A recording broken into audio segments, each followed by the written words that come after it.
বৈদিক জ্যোতিষশাস্ত্র অনুসারে ৩রা মার্চ থেকে মঙ্গল রাহুর শাসনাধীন শতভিষা নক্ষত্রে প্রবেশ করবে। শতভিষা নক্ষত্র রহস্য, গবেষণা, চিকিৎসা ক্ষেত্র, প্রযুক্তি এবং আকস্মিক পরিবর্তনের সঙ্গে জড়িত।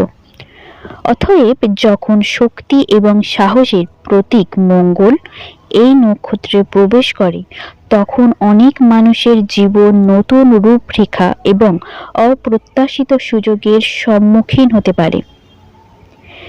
এই পরিবর্তন সকল রাশির জাতকদের উপর প্রভাব ফেলবে, তবে সিংহ, ধনু এবং কুম্ভ রাশির জাতকদের বিশেষ সুবিধা পাওয়ার সম্ভাবনা রয়েছে। এই বিষয়ের মধ্যে আত্মবিশ্বাস বৃদ্ধি পাবে এবং অনেক অমীমাংসিত কাজ সম্পন্ন হতে পারে। প্রথমে এবার বলি সিংহ রাশি। সিংহ রাশির জাতকদের জন্য এই সময়টি কেরিয়ারে উন্নতির সুযোগ নিয়ে আসতে পারে। চাকরিজীবীরা নতুন দায়িত্ব বা পদোন্নতি পেতে পারেন। দীর্ঘদিনের অমীমাংসিত কাজগুলি ধীরে ধীরে সম্পন্ন হতে শুরু করবে। ঊর্ধ্বতন থেকে সহায়তা এবং তাদের কাজের জন্য প্রশংসা পাওয়ার সম্ভাবনা রয়েছে। নতুন পরিকল্পনা গ্রহণের মাধ্যমে ব্যবসায় লাভবান হতে পারেন। আর্থিক অবস্থা শক্তিশালী হবে এবং আত্মবিশ্বাসও বৃদ্ধি পাবে।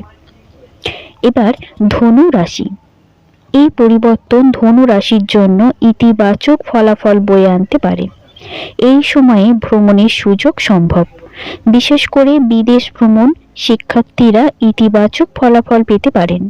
পুরনো বিনিয়োগে লাভের সম্ভাবনা রয়েছে এবং আয়ের নতুন পথ খুলে যেতে পারে। ধর্মীয় ও আধ্যাত্মিক কার্যকলাপে আগ্রহ বৃদ্ধি পাবে, যার ফলে মানসিক শান্তি আসবে। এবার কুম্ভ রাশি।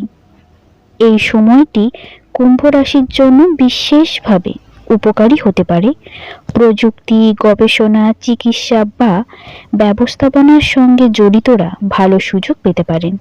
আটকে থাকা অর্থ ফেরত পাওয়ার সম্ভাবনা রয়েছে। পারিবারিক বিরোধের সমাধান হতে পারে।